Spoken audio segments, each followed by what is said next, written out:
Pangarap, ambisyon na gustong makamit ng bawat isa. Pangarap na makaalawan sa kahirapan, pangarap na makabili ng sariling bahay at lupa, pangarap na makapundar ng sariling sasakyan, pangarap na makapagpatayo ng sariling negosyo. Or in short, guminhawa sa buhay. At syempre, pangarap na makapagpatapos ng pag-aaral sa ating mga anak. Pangarap, lahat tayo ay meron nito. Pero napakahirap abutin ng pangarap. Gayong napakadali lang naman niyang sabihin at saka isipin. Oo, mahirap abutin ang pangarap.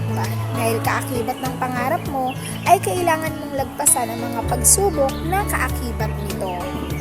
Oo, masarap mangarap. Masarap mangarap kung hindi ka lang mangangarap. Dahil kung puro ka lang pangarap, hindi mo mararating ito. Dapat, pag marunong ka mangarap, may kasamang gawa, sipag, at tiyaga. Oo, ang mga pangarap mo nakikita mo sa ibang tao, pero hindi mo pwedeng sabihin na napakaswerte naman nila. May sarili silang sasakyan, may sarili silang negosyo, may sarili silang tahanan.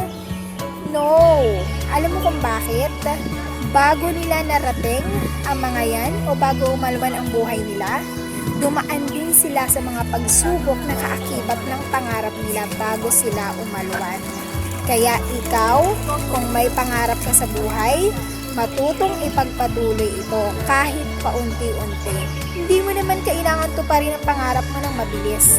Ang importante, umuusad ka at determinado ka na marating ang pangarap mo para makamtan mo ito.